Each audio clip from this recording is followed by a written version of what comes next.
Another edition of the Let's Go Ricky Roll podcast with Josh Tolley and Beto Durant. And this is the final one of the year. Wow. Where did time go? Time flies. And what are we doing here? We have no idea when we started. And next thing you know, we got people all over the place. People want to work with us. And we're having fun. We learned a lot about Josh Tolley this year. So before I bring in Ricky and Josh, this episode is going to be a year in review a little bit about us, about baseball, about the future, moving forward, and everything else that's going on. So the reason it's the last one of the year is because it's the holidays and everybody's got kids and we got things to do. And nobody's listening to a podcast in the middle of December while you're trying to go Christmas shop or figure things out or figure out if Amazon's going to deliver. So today's December 7th, and then we will be back in January. So we're going to take a few weeks off. But before we talk to the guys, just want to say thank you to everybody that follows the Let's Go Ricky Roll Instagram account and sends messages, interacts with us. Last week's reaction to, hey, bring back the fantasy camp. One person even said, well, we don't need a team affiliation. Can we just go hang out with Josh and Ricky? And I'm like, hey, we could do that. For the right price. For the right price. For the right price, we could do that. How you doing, Rick? How you doing, Tolley? Good, Beto. I'm good, man. I'm good. We're just getting ready. We're gonna be in Canada next Friday. We're gonna freeze our asses off. We're hoping it snows. I'm sure people I say it all the time. I'm sure people in Canada hate that I say that because some people don't like the snow up there. But I hope it snows for the sake of our boys and sending them outside in the backyard. But looking forward to the holidays. This will be probably the first Christmas in a long time for me where I'll have no tamales on Christmas, dude. Come on. You can take some with you, can't you? I can, but I told my mom just to save me some. So wait, you're telling me Cara can't make some tamales in Toronto? Shoot, where are we gonna find the ingredients, dude? Hey man, Mexicans go everywhere, right, Tolley? They find a way. That's right. Culturally diverse is what that place is. You can find some. Wait, are there Mexicans in Toronto besides you? There has to be. There is. Like dude, they're everywhere. Exactly. I was pretty amazed. One time, Jose Molina, he's good friends with Wisin and Yandel when they were big time at the time. And they took me to a concert there. He took a lot of a few Latin guys to a concert there. And it was my rookie year. So I still didn't really know much that was that was happening in that area, but I was amazed by how many Latinos were in Toronto. Like that arena was packed, and I was like, "Whoa! I didn't realize there was this many Latin people that like freezing their asses off." most Mexican people come from warm climates, but yeah, I'm not saying it was all Mexican, but it was a lot of Latino people. Everyone was like screaming at the top of their lungs, singing at the top of their lung. Yeah, it was like I was like, damn, this is crazy. But yeah, I'm sure there's tamales, but I think I walked into a Mexican restaurant once, and I don't know. Yeah. And that was the last time. Yeah. Tolley, you ever had a tamale? Yeah, I've had a tamale. I don't live under a rock. Jesus. I don't know. Hey, in Midwest, I don't know, man. You never know. I'm diverse too. Oh, I thought you were in Venezuela, man. That's right. Yeah. He lived in Colorado. Colorado has. Yeah. Oh, you lived in Denver? Oh, okay. Denver. Yeah, I lived in Denver. My sister lives in Denver. Denver's a good city, man. I like melting pot. Yeah, melting pot. Cool, I like Denver. Tolley, what happens at Christmas at Tolley House? Do you dress up as Santa Claus? No, come on. No, I don't dress up as Santa Claus. I don't have the belly for it. I'm slowly on a weight loss challenge right now. Trying to get down to 210. It's going to be a challenge, but I can do it. The Christmas at the Tolleys, I mean, we eat and drink and play cards and sled and get a bonfire going and do it all over again. That's Christmas Eve. Christmas Day, we wake up, do it all over again. Open gifts on Christmas Day and take that into the new year. So from about the 23rd of December until January 2nd is just a nonstop party up at the Tolleys. Totally. Rick, you don't dress up as Santa Claus, do you? No. Sebastian would be too smart to figure it out. Yeah. My kids are. They would instantly know it's me. You know what? It's pretty exciting though, and I'm sure Josh would agree with this.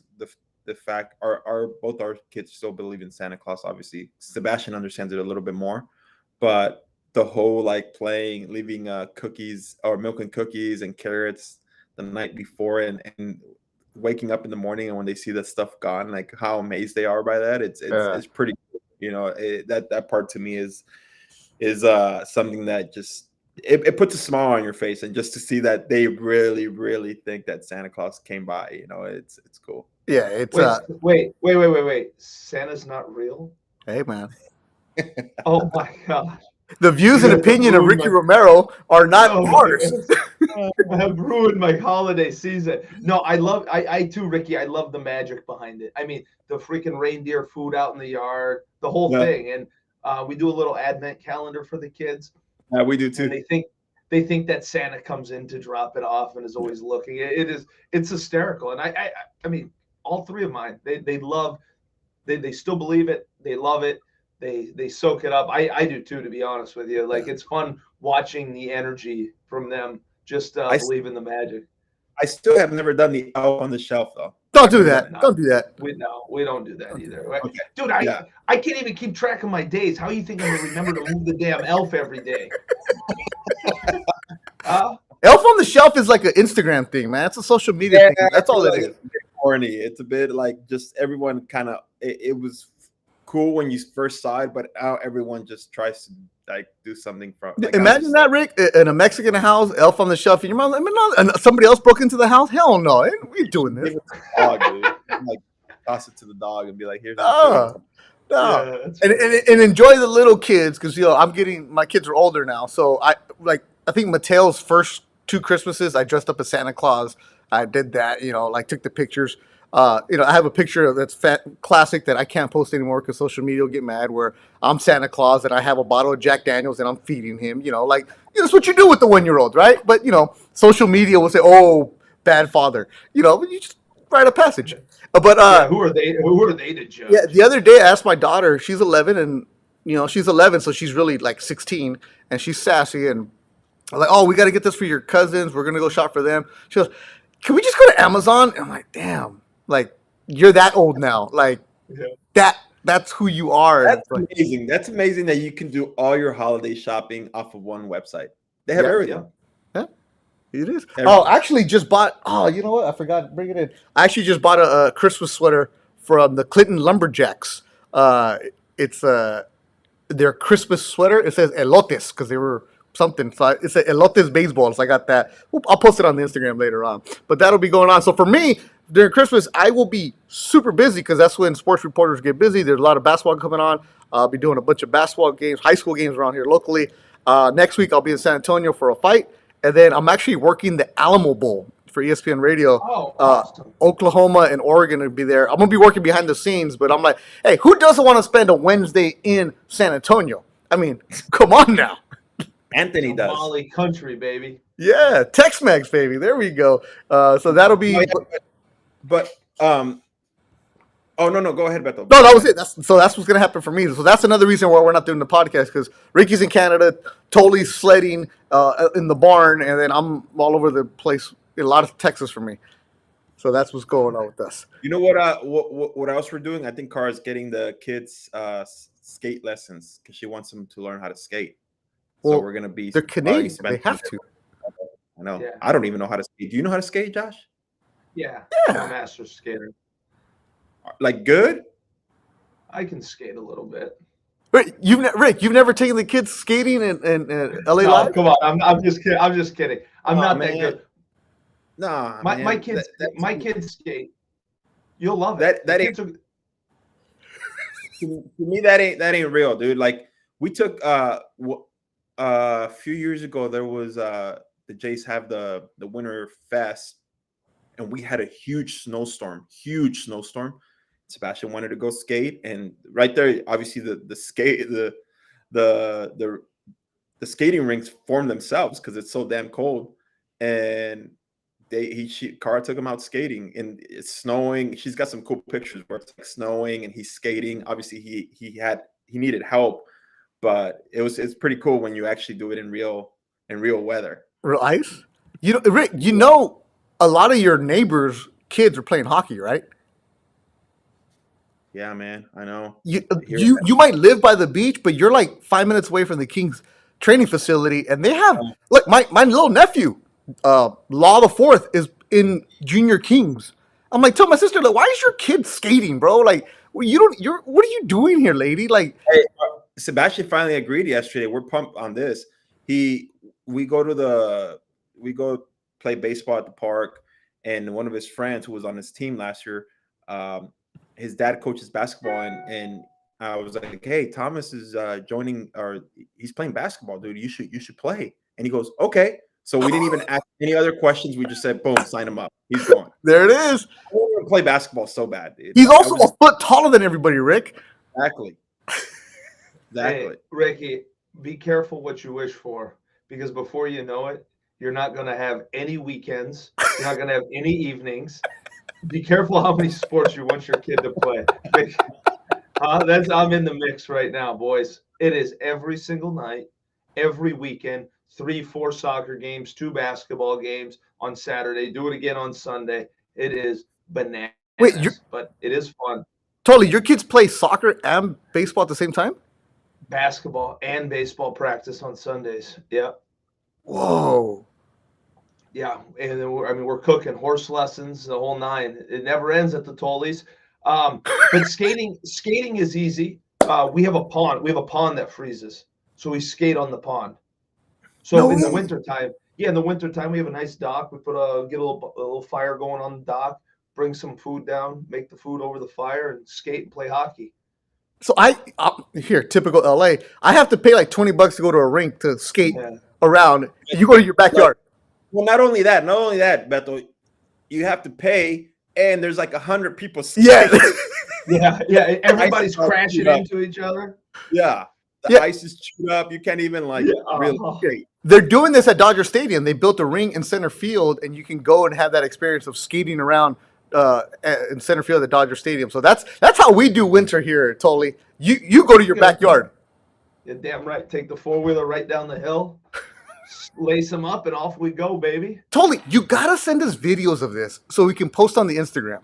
Like, have your wife do this. Have you, lovely Mrs. Totally, have her send us videos so I can post it. I want to see videos of you going down the 4-wheeler, because I swear people don't believe us, Totally. Like, they're like, he's not really doing this. Yes, he is. He has no service. He only talks to us on Tuesdays. Like that's it.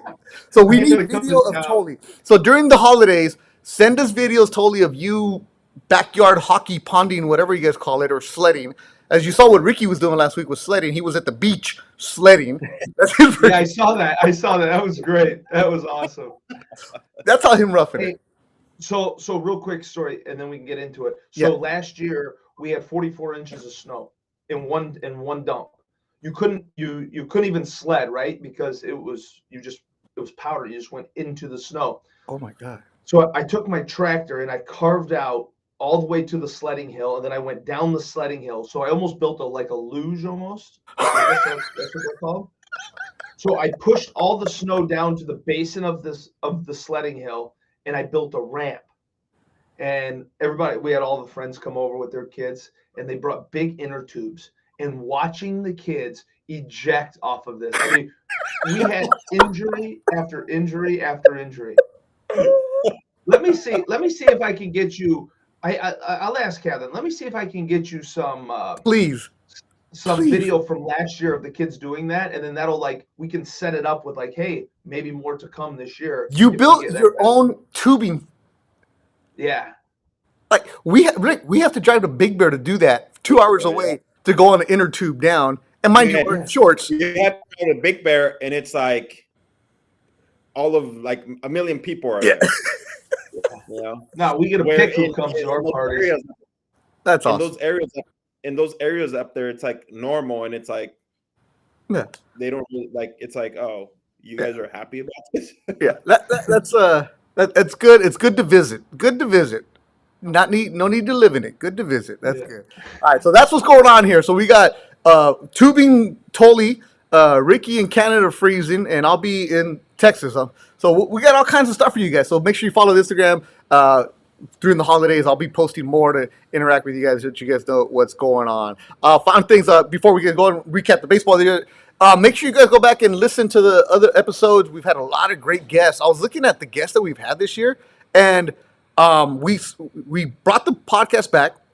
We picked it up. We included Tolly this year because Tolly's been great, and people love you, Tolly. I swear they're like, "Oh, what a great addition having you here." We have a lot of fun with you too. And when you're not here, you're missed because you just have that energy, that vibe. But I went back and looked, and it's like, damn, we started it in right around March. So there it is, March 30th. End of spring training, and Tolly the Venezuela legend. That was episode 44. So go back and listen to that. We had opening day stories because I was doing a lot of the stuff that for the future, what we're doing. And the title, Opening Day Ghost and Haunted Stories. Oh, yeah. I wow, forgot yeah, about that. Remember the Scranton Hotel? Granted, yeah. I go listen. I'm actually going to go back and re-listen to a lot of them. That's funny. I already forgot that conversation. Yeah, so this is our year in review of the podcast. So if you're new to the podcast and you're listening right now, you're like, what are you guys talking about? Because we keep growing every single week. I look at the analytics, we get more and more downloads, more listeners. We appreciate you leaving the reviews and all that other stuff. And then after we had the Haunted Hotel, because you were going to a tournament in Scranton, and we go and get Joe Musgrove, throws a no-hitter, comes on the podcast. Friend of the show, No Joe. No, Joe. And then Alan Trejo, who makes his major league debut, a kid who watched Ricky, and he's now going to the camp helping us out. Pat Henkin told some great stories. Wow, yeah. That was a good amazing. one. That was one of my favorite ones this year. Yeah, that was episode 48. Yeah, Pat Henkin, 1996 Cy Young winner. Great stories. And then remember when Billy Wardlow jumped in? Oh my God! Hey, we gave his company, the Hum Now, a nice little shout out, and we gave Hum Now. Yeah. Billy Warlord. Yeah. Oh my God, how great is that? Yeah, man. So Hum Now, go and check them out.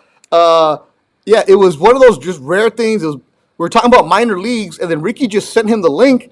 All of a sudden, this guy comes in, and he's like in the minor league facility talking about what's going on. Really cool stories, and that was cool part about this podcast. Though, like we go from players, Cy Young winners, Hall of Famer, and Tim Raines, who joined us, and then we go to a clubby, who's, we can all agree that clubbies are the most important people. Or some of the most important people in clubhouses, and they do it all. And I'm glad he brought his insight, and I feel like a lot of people enjoyed that episode. That was one of the most downloaded episodes too. So that must have been where Billy probably sent it to every clubby in the major leagues. Hey, look, I'm here for us, guys. I'm here for us. And they probably sent it to other guys like, don't mess with us. You better tip us right, treat us right. That's right. Damn right. Jesse Chavez said it best, man. He said it. He's like, those are the guys I hang out with sometimes. Like this.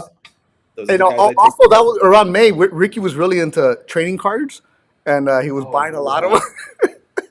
Wait, you're off of the program now? You're off of the, what do they call that? The case breaks? Yeah, no. Oh, that lasted what? 15 days, dude? Jesus. I was getting ready to start buying trading cards because of you. You. I mean, I still have them. I still have a few good ones, but it's like, how much is enough?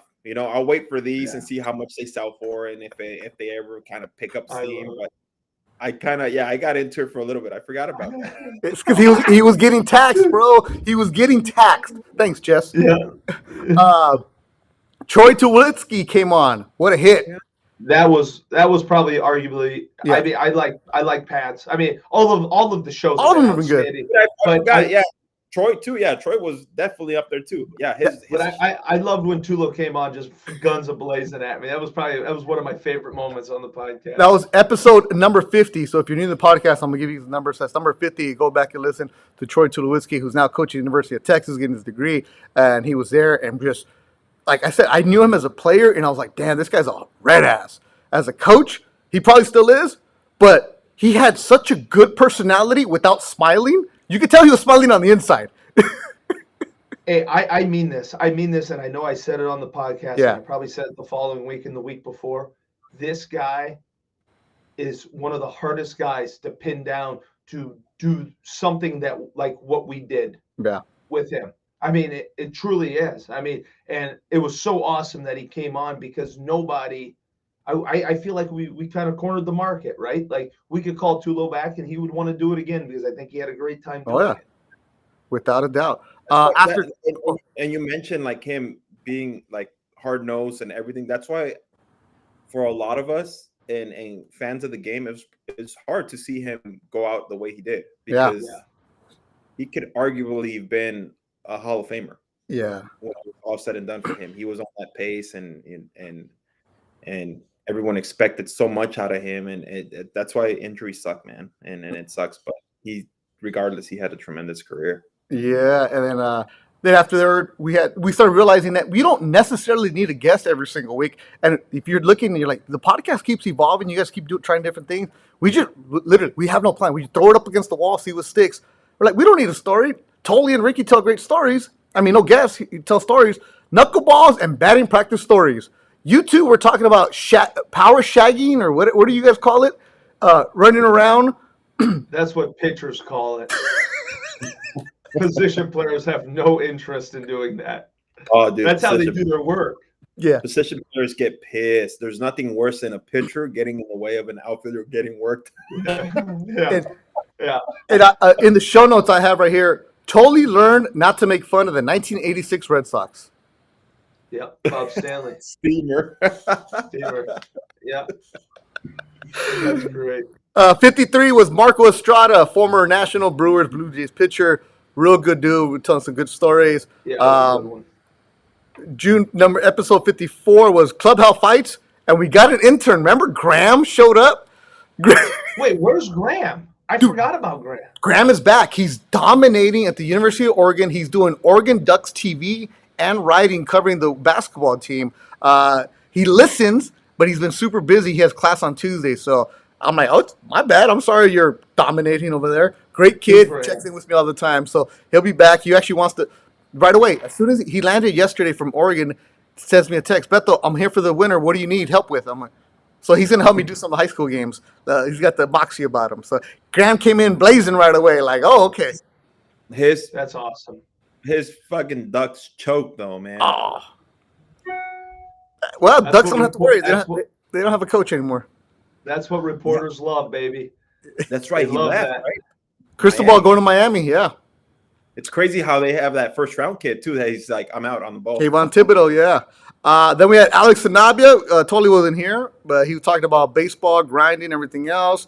56 was All-Star Memories. Then we took a break from July to August because, we had to golf. So we came back, we were refreshed. I love that. Also, Ricky was in Canada for a lot of July. Ricky started doing TV, Blue Jays pre and post, looking good. Then our good friend Manny Barreda made his major league debut with the Orioles. That was episode 58. That was a good, inspiring story to hear that from him. Manny's down in Culiacan right now. It's episode 59. This is a good one. It was the last week of the season, and totally let us know what it's like to play on a shitty team on the last week of the season. The show notes say, totally takes us back to what it's like when teams are in the playoff hunt and when they're done. Yeah, that's a bad feeling.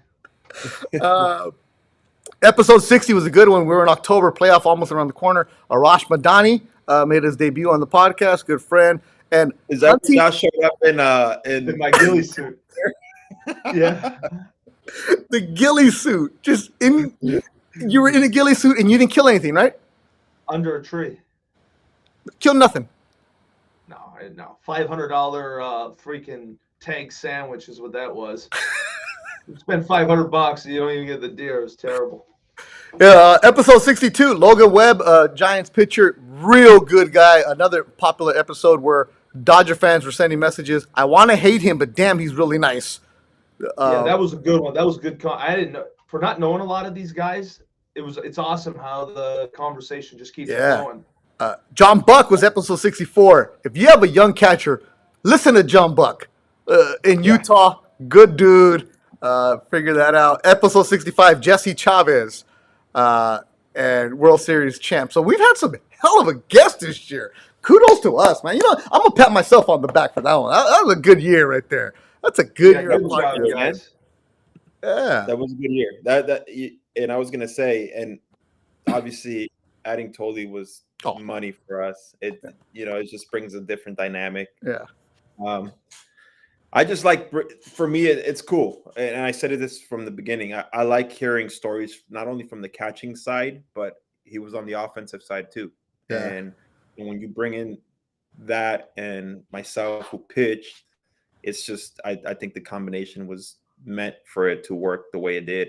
And I feel like this can only grow for us. I'm looking forward to next year and what brings. Yeah. I'm sure there's guys that text me every once in a while and say, hey, I want to come on at, whenever the right time comes and stuff like that. So there's guys out there that definitely want to come on. And I think the biggest thing is that we don't bombard these guys with baseball questions. It's more like we shoot the shit. And I think it turns into just talking shop. And I feel like that's the number one thing former baseball players like to do, is just talk shop with guys that are currently in the game or out of the game, whatever it is. It's when you sit around and you have beers after a game, to me, that's what you miss when you're out of this game. Yeah. Yeah.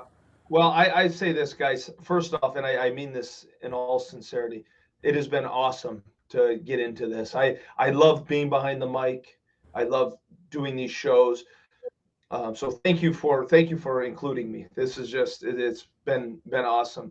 The only way I suggest that the show could get better is if we were all just sitting on a couch together, having beers, telling these stories, which I know is impossible. Which, hey, never say never. Never say never. No, 100%. It's going to happen. Trust me when I say this. It will 100% happen. We just got to get the dates lined up right. And I think I kid you not, I'll probably get too drunk. So, and I just remember, I get what you're saying, because when we started this, Beto, back when we started it, I don't know what, 3 years ago. 3 years ago, it was the whole thing. We went to Arizona and we didn't know what we were doing, what we were going to get ourselves into. We had, obviously, Josh was one of our first guests at the time. And I think everyone genuinely enjoyed those episodes when they came over that house that we rented, and we're cooking, we're grilling, we're eating and drinking beers and just talking shop. And I think, if you guys have a chance, listen to that Josh Tolley episode. It was hilarious. He had us dying laughing. It's like 7-8 p.m. at night, and these guys were just telling stories in front of a mic, and everyone. It was a free for all. It was so cool to do that. That was just get your heads up. Well, it started, and then what it's evolved to now, and hopefully, like you said, Josh, we're able to actually it was sit around 2 years ago, Rick. Yeah, it was 2019. Episode number 6 is Josh Tolley. So go back and listen to that. And I was with the Dodgers. Yeah, you'll hear that our voices were completely different. We had no idea. Right. That's the day that Ace came up to me and said, "Ricky Rose says what's up." Yeah. Anthony of Anaheim. Yeah. Let me ask you this, and I'm just throwing ideas out there. Could we do a road trip to Florida for spring training for a couple of days? Probably. Yeah. I mean, I could. Rick? My schedule's empty. Possibly, yeah. Okay. I mean, AZ's cool. It's easier for us, but for Josh, obviously, Florida would be cool too. It would take me a fucking week to get out to Arizona from my spot. Take the sled down. You mean Syracuse will make you have like 3 stops? Yeah, every airport. Yeah, unless. No, I was just thinking Florida because you guys have Blue Jay connections. Because I want to go talk to some of these Blue Jay legends at these. Josh has connections with all 32 teams. Who are the other 2, Ricky? If he looks at that roster top to bottom, he knows somebody in that roster, whether it's player or trainer or somebody in the coaching staff. Guaranteed. Well, hey, you network enough. I guess it works out. Or man of the people. I thought I was the man of the people. You're the man of the majors. But yeah, that might be something that we do where we go. I say we plan a spring training trip maybe next year. A bigger picture kind of thing. Totally, if you have a house in Florida that you want to set up for us, perfect. Appreciate it. Wait, no, Florida's spread out for spring training, right? Yeah, very. That's why Arizona's honestly. Okay, then we're going to Arizona. Yeah. Forget it. All the Blue Jays need to come there. Florida, you can go like play a spring training game 10 minutes away, Dunedin to Clearwater, or you can go all the way to like Lakeland. That's an hour and a half. Oh no. Okay, no, we're going to Scottsdale. Forget it. Sorry, Tolly. Yeah, no, Uh, that's all right. I mean, we could. Yeah, no, you're right. It is easier out there. get the private jet. Let's go. Get the PJ. Send my guy out on it. All right, so we might have to do the reunited tour in Phoenix for spring training. Maybe that'll be something that we put on the list and different ideas for what's going on. All right, as we wrap up the year in review, Tolly, let's start with you. Freaking World Series champions. Did you expect that? No, I didn't. I really didn't. Honestly, my pick was the Dodgers, and I thought the Dodgers were going to pull it off. And as the Braves got hot down the stretch, they had all the right pieces. We talked about the manager, from the manager to the coaching staff to the players. Everything just kind of fell in line for them. So I am happy for the Braves. I'm happy for Alex. I'm happy for that whole staff. As Ricky alluded to, I do know a few of the people over there. But Wait, who's Alex? Alex Anthopoulos. Oh. Yeah. I thought a player. Yeah, he's done a good job, and it's so I wish I was a bit surprised, but good for them. Rick? Yeah, I mean, I was surprised too. I think everyone was. And when you look at that roster for the Dodgers, top to bottom, it was as complete as it got. And then they go out and get Trey Turner and Max Scherzer, and you're like, who's going to beat this team? And I thought it was it was a great playoff. So I mean, I like the underdogs. I like seeing stuff like that, and and when you saw that matchup with the Dodgers and the Giants, that was fun too. So playoff baseball is always good, and it just tells you that no matter how good your team is on paper, in this game, it really doesn't matter. In other sports, maybe, but on baseball, anybody can be beat in any given day. And I think I did a KTLA show before the season started, and I remember I picked the Dodgers and the Yankees to go to the World Series, so I was way off on that. They were on it for a while. They were on the road. Yeah, but I thought it was. Did you hear what Max Scherzer said, JT, about the Dodgers cutting down his workload, and that's why he probably got tight. I thought that was pretty interesting for him to say, and it's crazy though. And I say this to guys out there, they're like, "Well, what does he mean?" Like buddies that I golf with, and I was like, you don't understand. Like these guys that are like there's the big leaguers, and there's obviously the Hall of Famers, and the way they're wired, they have to stick to routine. And I got to play with one of them, in Roy Halladay. Like he was pitching on every fifth day. He knew what he had to do to get ready every fifth day, and if you fucked that up for him, he was not happy. And it's the same thing for Max. Like, keep me on my routine. Let me go out and pitch. Let me go out and do my thing. And don't worry about pitch count. Don't worry about saving me for the playoffs. Don't worry about saving bullets. I know what I have to do. And I thought it was pretty interesting what he had to say there. Yeah, I think it's less of he called it, what is it, arm fatigue or dead arm? Yeah. Right? Dead arm. I think it was less than that than him mentally being off his routine.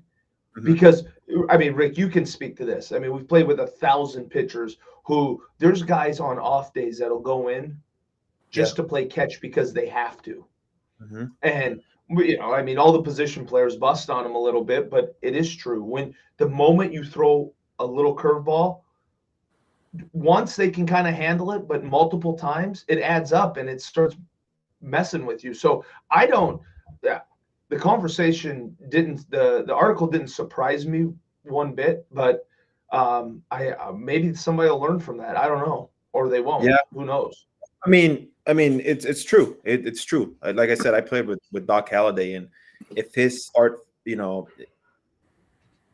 we would all get pushed back in order for him to stay on 5 days. Right. That's how much of he was just a different breed. And you're right. I mean, there's those days where you come in and you have to play catch. If I was starting and the day before we had a day off, I couldn't just mentally. I just had to go in and play catch and say, okay, I prepared, I got ready, and I mean, we saw a little bit of it, right? With the Dodgers, it bit them in the ass a little bit with Julio and him getting thrown off his routine and stuff like that, and you kind of saw the how much I feel like it affected them. Well, to the Julio conversation, we brought that up on the podcast Mm-hmm. about jockey. Kid wins 20 games. Now you throw him in the bullpen. Now you start him. Now you're going to use him as what they used him number 2 after an opener. Like you start screwing with guys' routines. If we could find that podcast, that would be a good one to listen to because that's kind of what we're talking about, right? Yeah. Yeah. No, it's true. It's true. And I don't think Max was making excuses. The guy's a winner. The guy is, like I said, he's a different beast. He's gonna be a Hall of Famer, and I feel like you don't mess with guys like that. You just let him be, and obviously fans are gonna say what they want to say about him, and probably be mad that he didn't sign back with the Dodgers. But godly, he got paid. Yeah, he did. Yeah, he did. It's interesting how things are going, and I mean, like there's a lockout going on right now. We don't know what's going on with baseball. We're not going to get into that, but just more of what happened in this season, and it Yeah. seemed like it's kind of turning a little bit more, guys, where certain teams are getting away from too much analytics, and they're kind of bringing it back a little bit more. Yet it's constantly evolving. Like it's frustrating because you don't know what you're looking at times. You feel me? Yeah. No, I think everybody tried to steal the Astros model, right? The Mhm. Astros get caught cheating. Everybody was starting to climb up to par with the Astros.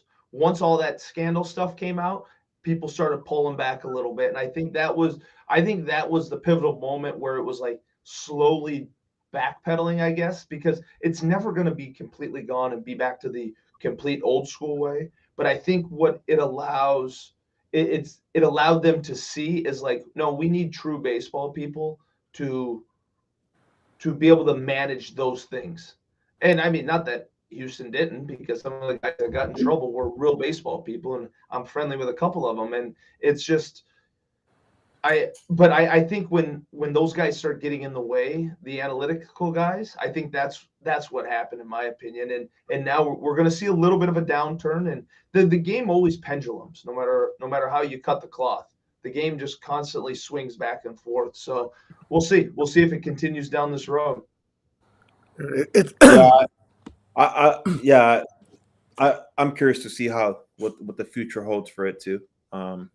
Obviously, the game of baseball, as you know, Josh, it almost seems like every year they keep adding a new rule or something that just doesn't make sense. And oh, let's speed the game up. Let's do this. Let's do that. Let's cut down on relievers. Let's cut down on mound visits. But what the people that are making these decisions, they really don't understand how important some of these like mound visits are for young pitchers, for veteran pitchers, whatever. Sometimes it's like you guys as catchers know how to control the game and how to like slow it down. You see Yadier Molina do it the best, and the Right. fact that you're limited in that sense, it's like that to me. If you're a true baseball fan, you enjoy that part of it, and you're like, whoa, like I see what he's doing there. Whereas somebody that just doesn't really like is bitching about it is like saying, oh, like this is so boring. What is he Mhm. doing? But a lot of that stuff is done strategically, and obviously not everyone understands. Yeah, I actually did a thing. I did a podcast with a guy who was actually in fantasy camp, and we were doing the I don't know whatever you call it, rapid fire questions, and he said clock or no clock. And one of the biggest things that I always try to go back to is there's never this is the only sport that doesn't have a time limit on it, really. The horn doesn't sound and the game's over. And that's what I think the beauty of the game is. And as Rick alluded to, you have to appreciate the inner workings of the game to know. And a lot of the kids don't even understand. They don't understand that piece of it. That's why it's boring. Now you take guys like my father and that age group of people, they get it. They get it. And that's why they are more apt to watch it. And now the analytical people are shifting it so far that they don't want to watch it. So It's baseball's crazy a how scary spot. to me it's crazy how as a fan it can look super slow, but I tell you what, man, that shit is going fast in Yeah. when you're on that mound 60 feet 6 inches. It is if you let the game speed up, it's crazy how fast it can go. And, Yeah. and Yeah. that's what people don't realize. It's like people think it's like, oh man, like 3.5 hours, but tell you what, sometimes it's 3.5 hours of straight grinding a win, and Yeah. that for us, it's the beauty of it. That's Yeah. what it's all about. It's grinding those wins and making it happen by doing the little things. Yeah, it's so much fun to talk about it and listen to you guys talk, and we're not sounding like the old man, like, oh, back in my day of the clock, because we're also the kings of giving people their flowers and their praise. Because we will talk about these youngsters that come up over and over and over and just wow about them. And the youngsters this year, I mean, what Vladdy Guerrero Jr. did, my goodness, what some of these younger players, like, I love what the young guys are doing and with the flair and all that other stuff. I'm all about it. I'm all about the show. But when you look at the young guys in the game right now, they get it, don't they, totally? Like, about how to actually perform. Yeah, they do. They're bigger, stronger, faster than I think. Well, hell, I ever was. But the young core of young players coming into the game right now are fun to watch. And yes, they have the flair. I'm the same way, Beto. Like, you don't like it, strike the guy out. I learned that in Venezuela. Learn it the hard way, right? That's the excitement of the game. And I tell you, Vladdy, listen, I'm probably going to ruffle feathers here. Please do. But I still think Vladdy should have won the MVP. I really do. I'll just leave that. I'll leave that note. Yeah. We'll leave it there, and we'll let everybody who's ever listening write in and tell me how horseshit that comment was. But that's all right. Nah, there's a couple of people that believe it, too. Hey, I mean, Give me the MVP on a shitty team. I just still like. To me, I'm just like, okay, it's awesome what Shohei did, but if he does it again next year, you better give it to him again next year. No doubt. I Just mean, pitch and hit and compete. Like, he was good. I mean, listen, I'm not taking away the year that the guy had. All I'm saying is their argument was nobody's ever done that before except for Babe Ruth. And it's like, yeah, but you're missing the point. He was so important to that team that they were fucking in last place. Like I told you, I paid to go watch him pitch, and I got the tickets 10 minutes before the game. It's like, no problem. I pulled on in, had great parking, whatever, saw him pitch. As soon as he was taken out of pitching, I'm gone. I was home by the 8th. No problem. MVP. Love what? It's great. Phenomenon, but I was like, damn, Vlad. Yeah, I mean, I see what Josh is saying. And this is dissecting the game a little bit more than probably the average fan. I see what he's saying, and the whole, like, it hasn't been done before. Well, now that it's been done, what standard have you set? Like, does he win it again? My argument is, does he win it again if he puts up these exact same numbers next year? Because clearly, Vladdy's numbers were crazy, and those numbers weren't good enough to win an MVP. So I'm just wondering he does the exact same thing next year. You better give him the MVP, because you just set the standard that if it's done again, you got to give it to him. Yeah. Well, MVP this year, Josh Tolley. And you know what? I just hated how on social media, and this is writers, how they were like, oh, the MVP was won in July. And it's like, fuck you, dude. Yeah, let them know, Rick, because that is exactly right. There's you play 162 games in that season. Get him. Right? Get him. Like, this is a long-ass season. This is a long-ass grind. Dude, there's guys that go like this, peaks and valleys. Like, get him. I'm with you, Rick. I'm with you. To me, it's ignorant to say shit like that, and it's a slap in the face to the guys that are out there grinding and doing and putting up good numbers like Vladdy did, and even Marcus Semien. And when you're saying like, oh, the MVP was a wrap in July, it's like, come on. Like, this is why I feel like sometimes these writers having these votes like feel like they have more power than they think they have all the power and they have all the say, and it's like, let's find a common denominator here, and let's find the balance of like. What I like this year is that Ricky started using his Twitter and engaging people. Ricky_road24, and he started really getting after people. Like, okay, let's have the conversation with fans during games, and I text him. I'm like, oh, you're on. You have time today. Okay, good, good, good. Because he would give the perspective of it. And a lot of players, when they tweet, and I'm not saying any names, I'm just saying in general. Well, I played. Well, stop it with the I played. Yeah, we get it. You're a freak. You're a phenomenon. You're the 1%. Explain to me why. And that's where you guys have done really good this job this season with the podcast of explaining what goes on, what goes behind, and like telling people, like you just said it, Rick, right now. We as fans are like, damn, this game's boring. It's slow. And in the dugout, you're like, holy fuck, it's flying 1,000 miles at your head, right? Yeah.